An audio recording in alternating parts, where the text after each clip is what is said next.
Hiya, fellow financial independence seekers, and welcome back to another episode of Trade in Your Job with Matt. Today we'll be taking a look at the recent survey results put out by Charles Schwab as to what it means to be wealthy. And we'll put some numbers to that, and we'll also put some feelings and what it allows you to do to that. And these are based on 1,000 responses from people around the U.S. ages 21 to 75. And it's supposed to be a representative of the U.S. population.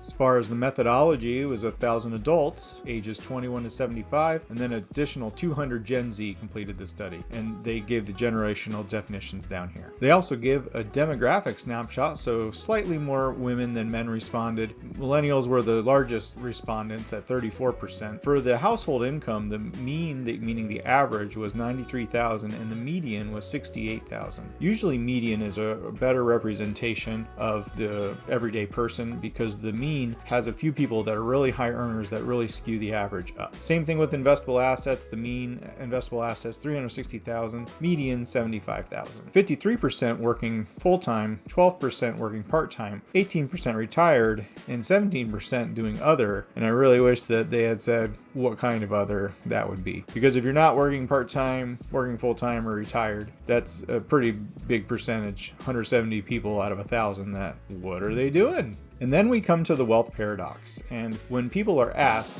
how much money, a numeric value, does it take to be wealthy, $2.2 million was the answer. And 48% though of Americans do already feel wealthy. And what is their net worth? Is it 2.2 million? No, it's 560,000. So a quarter. What people say is what actually makes them feel wealthy, which is a really interesting finding. So I thought, what's the average net worth by age of people across the United States? And how does that compare to that 2.2 million or even 560,000? And the answer came in a NerdWallet article from December of 2022, so pretty recent information. And over here you have the age of the head of the family, head of the household, their median net worth, and their average net worth. Again, remember, average skews things upward because of really high earners and people with a lot of money. And so median is probably a better representation of everyday people. So, in the head of the family, we fall into the 35 to 44, median net worth $91,300, and then average net worth $436,000. That's a huge difference between those. I'm sure that someone that has an average net worth of $400,000 feels much more wealthy than someone who has $91,000. The psychology of this is very interesting. Would they consider themselves to be high net worth? And the answer would probably be no. And we see that with people that have millions of dollars, especially if they grew up not having a lot of money. They will always feel like they're going to lose it all or run out of it. And so a lot of times our perceptions of what it takes to be wealthy are different than when we actually reach it, and then we still don't feel that way. So sometimes you just keep moving the goalposts a little further every time you reach a new milestone. A surprising finding was that when describing wealth in their own words, like no multiple choice questions, Americans reference well-being over money and assets, and we'll get into what types of well-being that means.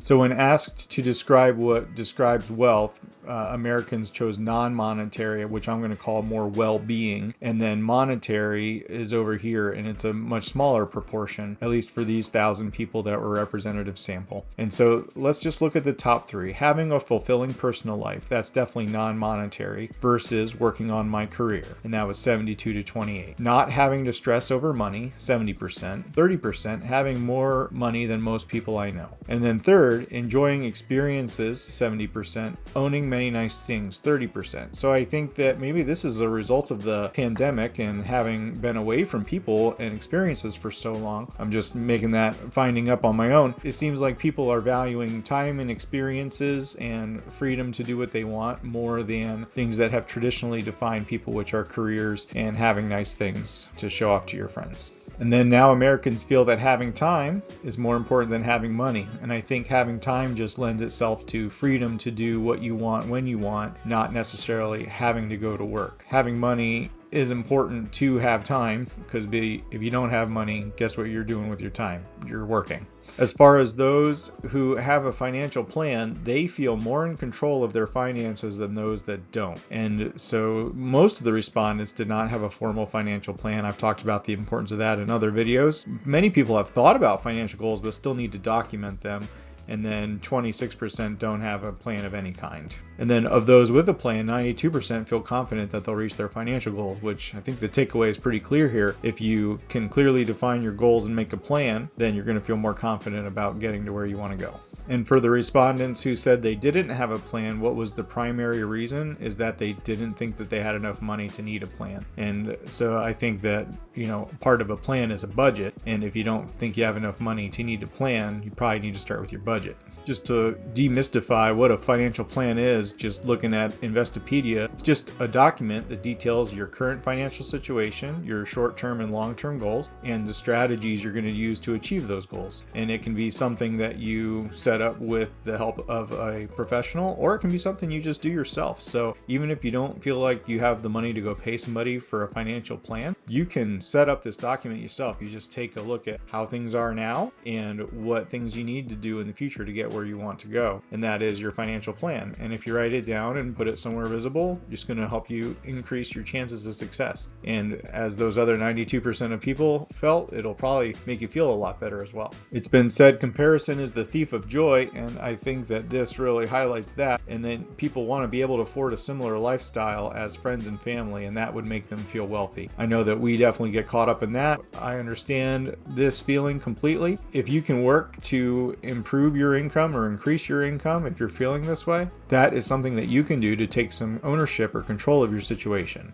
And then a promising part here at the end was Americans use social media to see how others around them are doing, and also to use it for financial advice. You can see Gen Z and millennials are probably more likely to do that. I fall in the millennials category. I go to social media for advice on money because there are topics I'm not an expert in, and I like to hear other people's perspectives. And when I'm doing research for a video, I like to watch other people's perceptions and take something before I formulate what I want to say about it. So I think that this is a positive because we're improving financial literacy, and financial literacy is very important to having overall success. And it's not something that's taught in all schools, and it's not something that's mandatory, but money is something that you will deal with for the rest of your life, and you do need to have some understanding of financial literacy at some point. And I try to bring financial literacy topics to life. What do you think of those numbers from the survey? Does 2.2 million make you wealthy? Would that solve all of your problems, at least financial problems? I do believe it would solve ours. We are nowhere near that at this point, but hope to be someday. And it can take a long time to build wealth, and at times it does feel like you're stagnant. So if you're feeling discouraged, just know that a lot of those people that are feeling wealthy now at 546,000 also started with zero, or could have started with negative net worth, and it's just about making progress in a forward direction and then improving your knowledge and skills and investment strategies along the way. If you have any thoughts or comments on anything that was in the survey or just anything it made you think of, please leave them below. I'd appreciate hearing them. As always, thank you for watching. Till next time.